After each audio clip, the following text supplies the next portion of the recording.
4 of my friends and I decided to go ghost hunting at this abandoned house a few years ago. We go in and it's super freaking creepy. There's drawing all over the walls. Satanic shit. The floors were caving in and it was raining. Super creepy. So, we go upstairs and sit in the center of the room. We set up the equipment and start asking questions. My friend's girlfriend kept saying she wanted to go outside and see if there was anything out there. I told her it would be hard to capture any voices because of the outside noise and the rain. It would be useless. Suddenly, my friend's girlfriend states that she heard scratching coming from one room. Being skeptical, I told her it was bullshit. We went to that room. There was a fucking pentagram drawn on the floor. It covered the space of the whole room. I don't really like messing with shit like that, so at that point, I look at my friends and say, "Fuck that, fuck this, I'm out of here." I handed them the EVP stuff and walked out of the house. It was raining harder than it was before, and my friend's car was locked. We were trespassing, so I thought it would be useful to be on the lookout for cops. Sure enough, I see a cop car in the distance. He stops outside the house. We were smart enough to park down the street, so I called my friend and warned him that there was a cop at the turnoff, and to turn off all the lights and to shut up. The cop finally leaves. Suddenly, 2 of my friends come running out. I asked them where my other friend is and where his girlfriend is at. They told me that they were getting creeped out, so they left. Within 2 minutes, they come running out and tell us to get in the car. We quickly drive off. I asked them what happened and they said that they just kept hearing noises behind them. We get to my friend's girlfriend's apartment and we start listening to the EVP. Nothing much happened. Suddenly, I can hear a whisper near the end. "There's nothing outside." It talked over my friend and his girlfriend right before they stated that they wanted to leave. It was like mocking us, saying there was nothing outside. I got chills hearing that. They got chills hearing that. They also said there were a lot of dead birds in the basement, and that there were more satanic shit drawn everywhere. We haven't gone back since, and I don't think we will.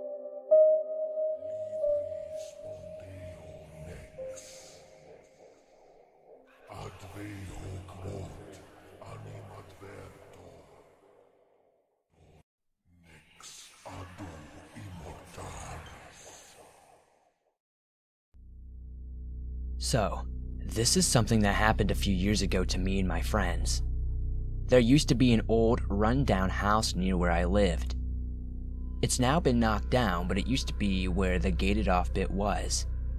As a bit of backstory, there were all these rumors that homeless people lived in it. The previous owner was murdered, and it was a drug den, etc. So, me and my friends were 16 and drinking and messing around on the beach, and it was about 10:30. We'd ran out of beer, so my mate with a fake ID was getting more from the Tesco just up the road. When he got back, he mentioned at the house, and that it would be cool to go inside. We joked about it and made our way to the house. To be honest, I didn't want to go in and was hoping there would be a door or something to stop us from getting inside. Unfortunately, I was wrong and there was no door on this house. We walked in, and the first thing I noticed was a very strong smell of piss, and there was dirt all over the floors. We went into the first room on the left, which used to be a living room. There was the frame of a sofa, which we could just now make out due to the streetlight coming through. All over the floor was rubbish. Beer cans, crisp packs, syringes, etc. Now this should have been a sign to get out of there, as the house clearly wasn't abandoned. Anyway, we left that room and went into the kitchen, and it was a similar story. Shell of a room, littered with rubbish. We carried on looking about the bottom floor until we got confident that it was just us. I was in the kitchen with my friend, who was trying to get the fridge in there open. It was fastened shut by God knows what. I refused to touch it due to how filthy it looked. He was making a fair bit of noise, whacking and scraping at the edges with a bit of a banister from the upstairs to try to lever it open. In between the noise he was making, we both heard a creaking sound upstairs and froze. We quickly went into the living room and saw that our other 4 mates were in there.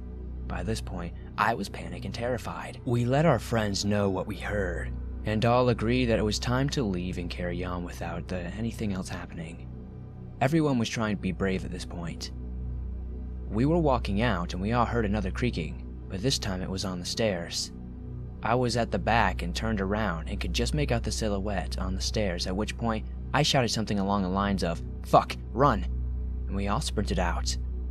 We got out the house and hopped the wall, and we were all waiting outside, fixed on the door. A man stepped out of the house and turned back and went in. I don't particularly remember what he looked like, but he definitely didn't look homeless, and I didn't recognize him as one of our local homeless guys. Like a bunch of drunk 16-year-olds, we went back to the beach and started coming up with theories. Two of the guys were adamant that he had a knife in his hand and that they could smell something rotting in one of the rooms, claiming he was a murderer and one of us could have been his victim. Whoever he was, I still get chills thinking about it today, and I don't think I've ever been more scared in my life.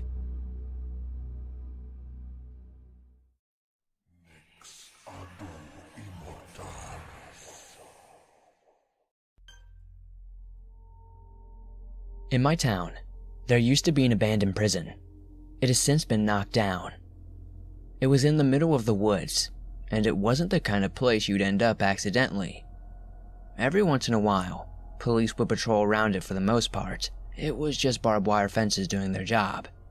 Now, this wasn't a high-security prison for serial killers or anything like that, but it held robbers and rapists and the like, up until about 8 years prior to the incident. It was unsettling during the daytime, especially as so much of it had been left behind as if the place was abandoned in a hurry, but it was downright creepy at night. Well, in high school, my friend Nick and I loved exploring. We went all over, including to the abandoned hospital that was only a couple miles away from the jail. We were lucky. Growing up in the area, we knew that there was a small hole under the fence in one area which was the only way to access the jail. One night, we made the normal trip under this hole and were talking and walking around the area outside of the jail. We were moving as quietly as we could because, as I said before, occasionally police will patrol the area. They just parked their cars at the fence on the opposite side of the fence from where we entered, so we wouldn't be able to see them if they were there.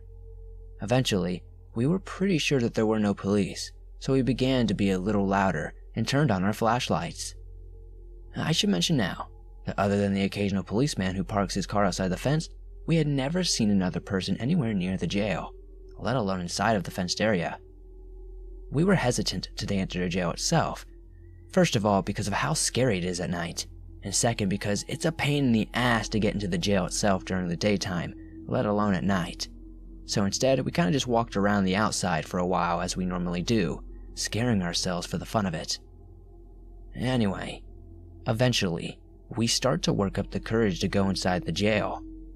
So, we make it to the long trip to the other side of it, to where we know there was an entrance.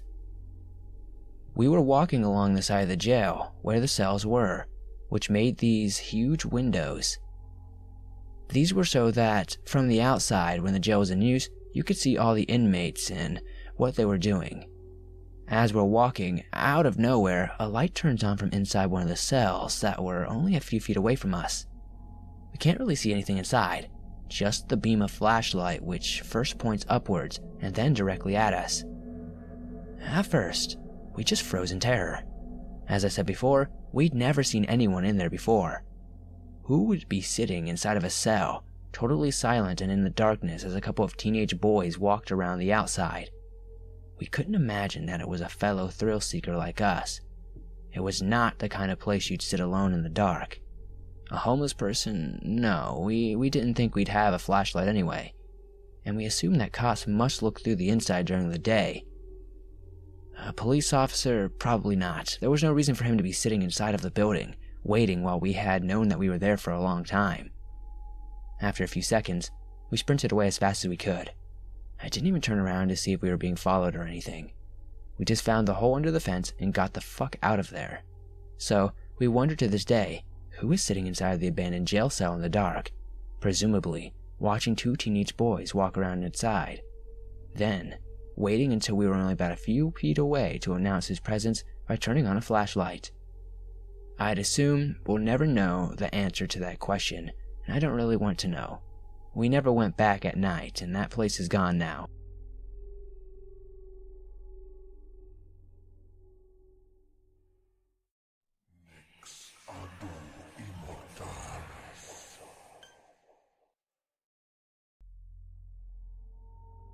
I assume now that the building in question was probably a retirement home, although in high school we treated it like it was an abandoned mental ward, but referred to it as the old folks' home.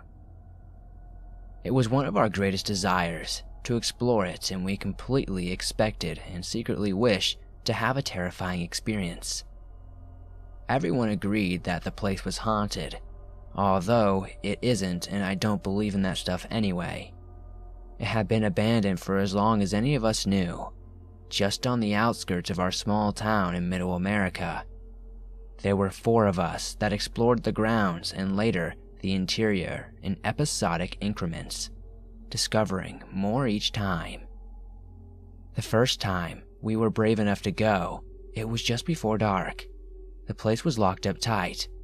The second time, a door at the back of it had a glass window smashed out. This should have been our first clue to stay away. As it was the glass with the lines of wire through it, something hung the window with a little dry blood on it. One of us reached through and turned the handle from the inside and opened the door. With windows boarded up, no moonlight lit the hallways, and we only had one flashlight. We went down 2 hallways. All the rooms along the way were empty, except for 1 or 2 with a lone chair or bed frame.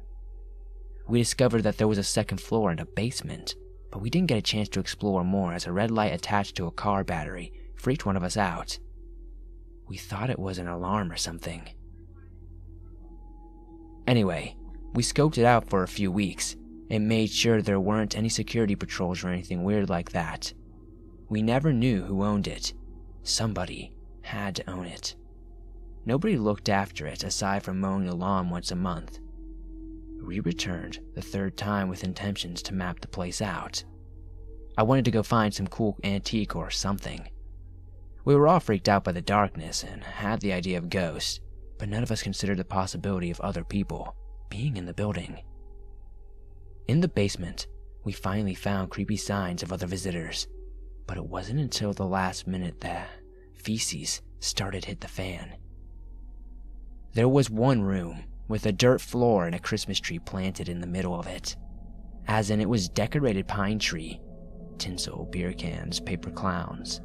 Beer cans and empty liquor bottles encircled the room, a ridiculous amount of them.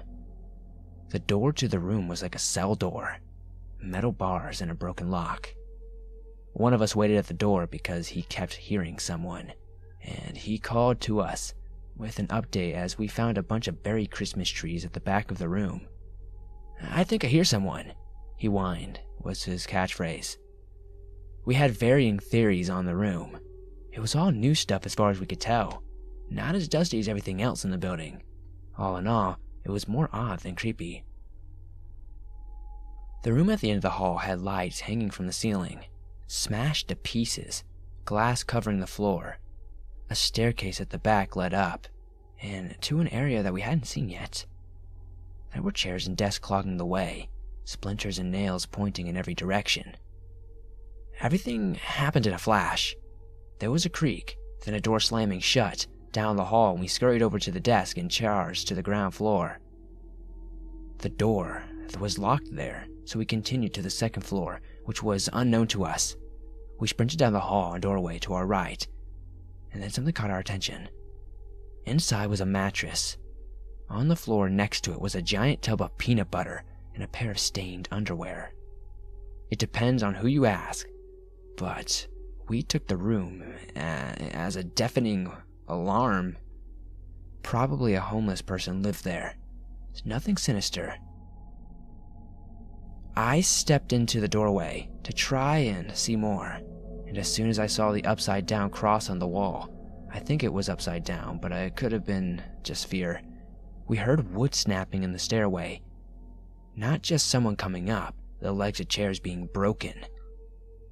We bolted down the hall and found another staircase to get back to the ground floor and exit the building. We made it a block away and stopped to catch our breath. Everything was still for a moment, and then a car pulled out from behind the abandoned building and sped toward us. We ran again and didn't stop until we were back at my friend's house. None of us have a clue about anything we saw there. We didn't know if we should be worried or anything. We just hadn't seen enough, really. We never went near it again, and a year later it was demolished. A Holiday Inn stands where it used to be.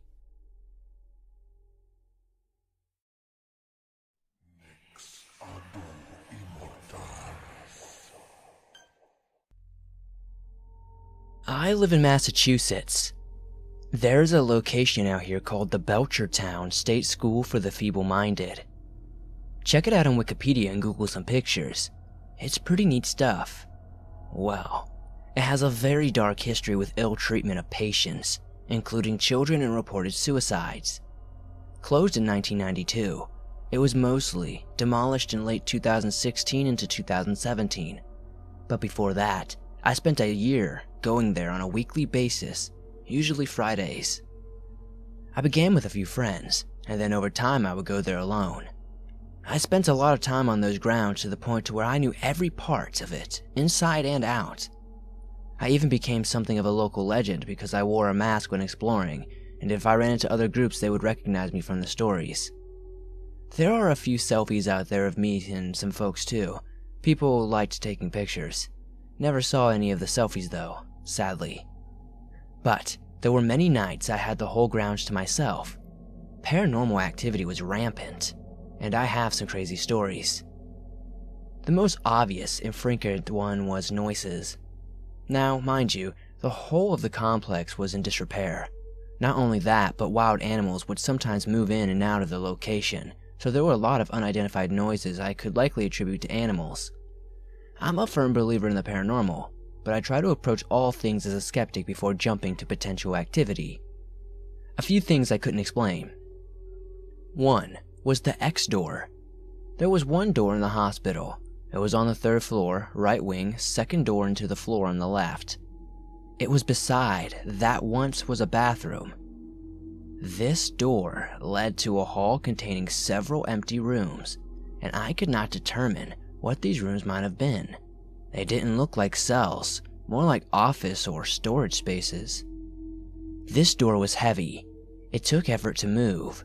I'm a pretty stocky, 6-foot dude and I had to lean into this door to get it to move. I call it the X door, cause it was the only door in the whole facility marked with a spray painted orange X on the door. Imaginative, I know. This door was a highlight for my personal trips, as well as when I went with groups, cause we would close the door, walk away, and later come back to find it open.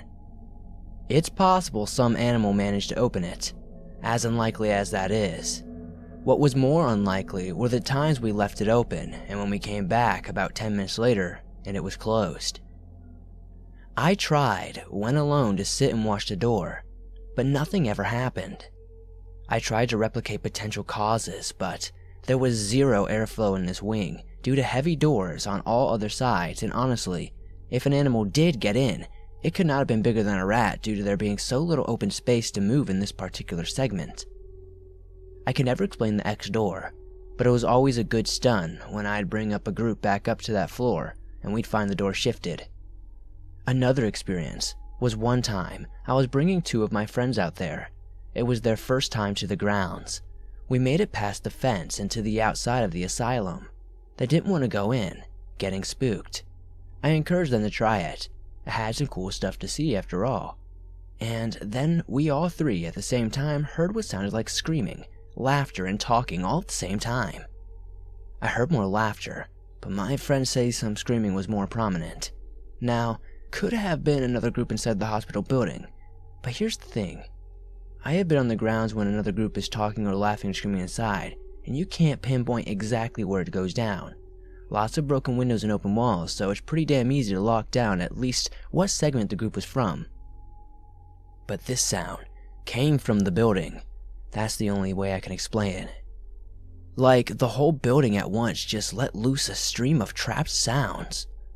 I am a gutsy bloke, but I got chills too, and we left, to the begging of my friends to flee the grounds. Wish I could have stayed the night. The activity was just getting started, I feel. I would go there weekly and spend about a half hour in several key rooms.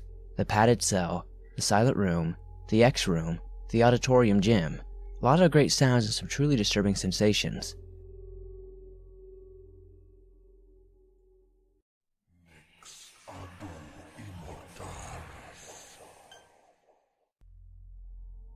I recently went with my mother to her job, just to get the feel for the place since I'll likely be working there soon. She's a groundskeeper at a university. Basically, the university buys up nearby homes to expand itself, and they bought up this elderly man's home after he died. A really big, 2-bathroom, 3-bedroom managing to fit on 1 floor and a basement. It's been stripped down to a few curtains and a piece of furniture or two. The groundskeepers basically used the home as a massive break room.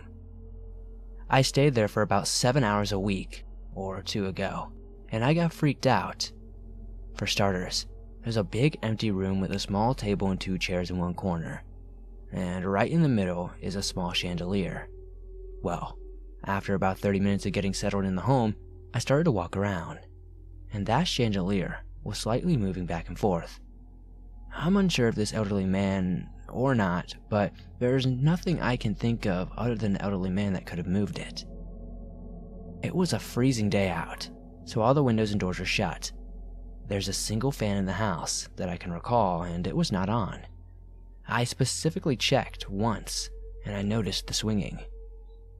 About an hour later, I get the courage to go down into the massive basement, since I was bored. There are no lights down there despite there being 3 massive rooms in total, plus a bathroom down there. Before I went in, I took a picture at the top of the stairs looking down.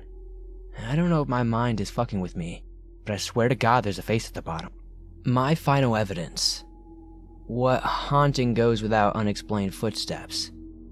After going down to the basement and barely going past the steps from running back up them again, I heard a distant but loud set of footsteps.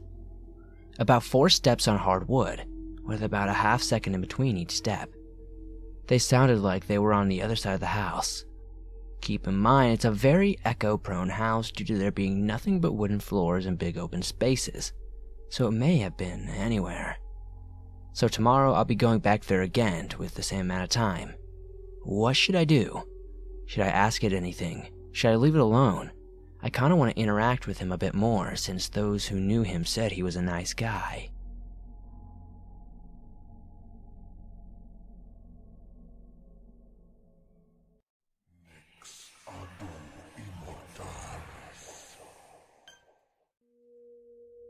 This happened just a few days ago, and it terrifies me so much that I still look over my shoulder when I'm in a room by myself. So, I work with the construction, in the part of the office that is.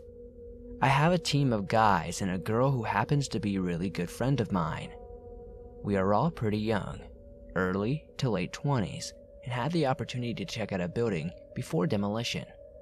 Unfortunately, we weren't allowed to have cell phones or take pictures of anything because of safety, and our only communication was with walkie-talkies to a team outside. We were decked out in our field gear, steel-toe boots, jeans, safety vests, gloves, safety glasses, and hard hats to be exact. Anyways, we went up to the top floor to check out the building while our boss did some technical work with the safety manager. As they were working, we were given the okay to explore a little. My friend and I went down to the floor with a group to be away from the bosses and began messing around. The building was huge and still had some things inside of it, like tubes, buildings, old chairs, etc. You can imagine the jousting that took place.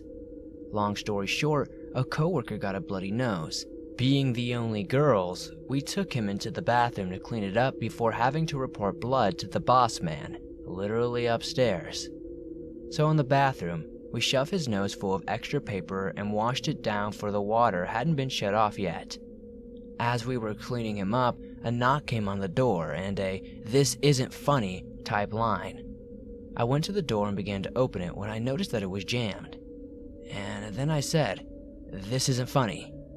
After a few tugs, I heard a panic in my coworker's voice on the other side of the door and started pounding. We were all yelling something as blood started seeping through the Brian's papers. Jane went to grab more when suddenly the bathroom stall doors all shut at the same time, bouncing off the doors, and they stopped and the freaking lights went out. Someone screamed. It may have been me, and I started clawing at the door, yelling to let us out. This bathroom had 0 windows in it, and I can't even tell you how fucking dark it was inside. We were scared, so scared, and Brian was cursing profusely. I heard a sudden rush of air, like in scary movies when the ghost is breathing, if you can imagine. It was like a freezing cold person was trying to exhale. And I felt a horrible sticky hand crawl up the back of my hard hat. I ripped it off, and Jane screamed from the sound of it hitting the floor at her feet. Finally, a loud bang ripped the door open, and the others came rushing in, pale-faced. We were all yelling and screaming at each other. We all made it out safe, and I got my hard hat back from my boss checking out the bathroom. All he found was blood on the sink. I can still feel that hand on the back of my head if I sit here for a while, and I'm constantly wiping away at air. I'm terrified of going to a bathroom by myself now, even at home if I have the dogs come in with me.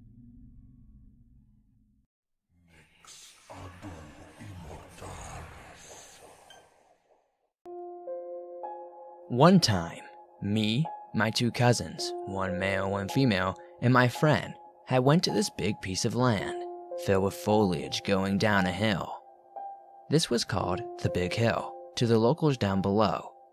It was private property, but we didn't care. Another thing to note that it was actually starting to get dark out. Anyways, while we were there, we stumbled across a small, abandoned house with 2 shed-like structures next to it. This detail is more interesting than important. We wanted to explore it, but my female cousin was not having it. She forced us to come home, and we stayed there for about an hour.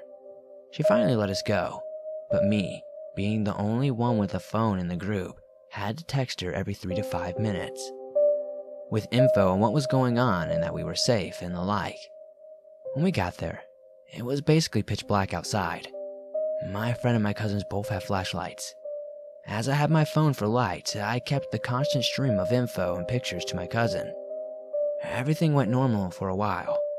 We were goofing off and discussed whether we should try to get footage of the garage or not. It had a huge hole in the ceiling into the attic. We exited the garage and discussed whether we should try to get it or not. I offered to do it, but my cousin, the male one, would have had to boost me up there, him being much taller at the time. I was down for it, but my friend said that I was nuts and that we should leave. We argued for a solid minute or so, and suddenly, we heard a slam in the garage. We were like 20 feet away. I don't mean like a single bump.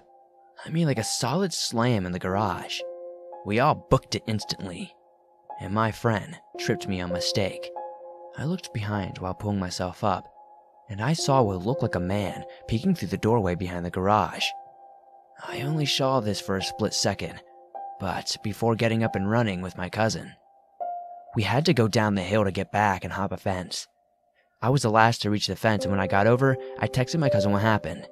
It haunts me to this day that we didn't exit that garage.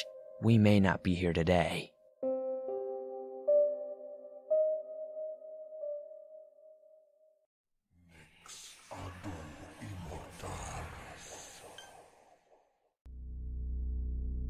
As an intro, I go by the name Holt, and I'm an urban explorer living in Virginia. I got into urban exploration, or urbex, just because I love the thrill of exploring places long since abandoned. But within that time, I have tended to come across some rather terrifying experiences. Depending on what kind of feedback I get, I'll see if you guys would like to hear any more. But for now, I'll just share this one experience. One of my first experiences with the weirder and creepier side of urbex was when I started back in 2014. About 2 counties over from where I live, there's a mental institution called Central State Hospital. Being on the older side of this county, remnants of the previous buildings from 1926 are still standing.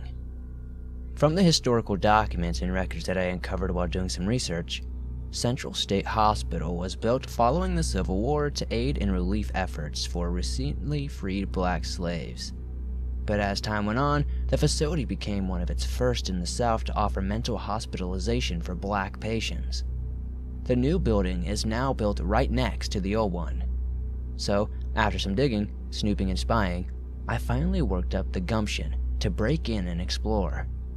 Armed with a flashlight and a mounting curiosity and a pry bar, I pulled back one of the boarded up windows and crawled in. Not knowing what to expect, I began to wander the dark and creepy hallways of the old hospital, checking each room for anything interesting. The facility is basically one large square with 4-story corners. Most likely offices, 2-story corridors, and a now heavily wooded courtyard. Where I got in was the east front corner. I wandered most of the corridors until I found a stairwell leading downstairs. On the sublevel, it was a long corridor that held an autopsy room, morgue, and furnace room. Now, after an hour or so of looking around, reading old documents, and noticing some suspicious drug paraphernalia, I decided to make my way out, seeing how it was going on midnight. As I turned around to leave, I noted that the street security light that you would see from the bottom of the stairs was now absent. To my absolute horror, a massive, black figure at about 8 feet tall stood up at the top of the stairwell.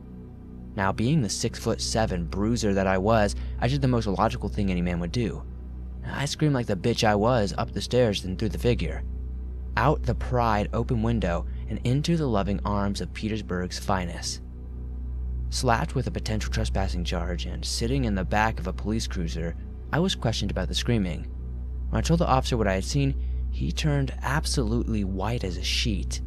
Apparently, since him and his partner started doing rounds on this property, they had constantly seen apparitions all along the open windows at the top floors. Needless to say, I got off with a slap on the wrist and no more kind of deal.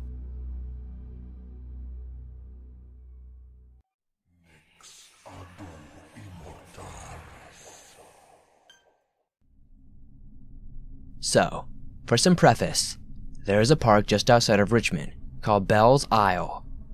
People go kayaking, fishing, and hiking. There is an area of Bell's simply called The Rocks, where a lot more illegal things happen. A lot of smoking, drinking, skinny dipping, fucking, and all of that fun shit. I, of course, was always there. There's just something about the rocks that's just simply pristine and beautiful. About a mile down from the entrance to the rocks, there's a little tiny cove where a massive and decrepit pump house from the early 1960s sits, abandoned. I've seen a fuck ton of people jump off the 3rd story into the water below, almost like a diving board. Now, like I said, this facility was big, and I mean it was big. It stretched out about 50 feet and stood maybe 150 feet tall. There was maybe 5 floors total. There wasn't anything entirely fascinating about the place, to be honest, but it was just a massive concrete husk with old piping and scaffolding. The park closes at dusk, just like most parks in the area, but that didn't stop anybody from getting out there, starting a fire at the rocky outcroppings and getting wasted for far, far into the late in the night. I, of course, did so as well. It was maybe midnight before I decided that a 12-pack of Pabst Blue Ribbon, shit's disgusting, 3 or 4 joints, and my s'mores, it was time to roll out. Packing up my small backpack, I went ahead and started out towards my truck. After rock hopping for about a quarter mile upstream, I passed by the old pump house. I recall there was a pathway behind the pump house that gets me a lot quicker to the parking lot. So, in the dead of night, armed with nothing but a flashlight and my little .32 Colt, I started making my way down the path. Walking along the trail, it borders a brick wall of the pump house. I noticed a door I had never seen before. A massive and heavy-looking steel door. My curiosity piqued. I decided to test the door. Sure as shit, the door moved. It swung open with a loud groaning, scraping sound. I shine the flashlight down the hall, a set of stairs that leads down presumably to the control room. I pull my revolver out slowly, holding it tightly onto the walnut grip as I creep down the bowels of the pump house. Making it down to the basement of the stairwell, I noticed a few things right off the bat. Number 1, it was indeed the control room, with old, grimy, dirty panels. Number 2, the smell hit me hard. Like sickeningly hard. It reeked of mold, mildew, and blood. Number 3, the sketchy looking pentagram that sat in the center of the fucking room. Yeah, you heard me, a pentagram, drawn out in chalk with some incredibly sketchy, questionable stains on the floor. Number 4, the candles that were burning around the circle. Okay, creep factor just fucking skyrocketed. I looked around the panel, surveying it. My heart leapt out of my throat when I heard footsteps and talking coming down the staircase.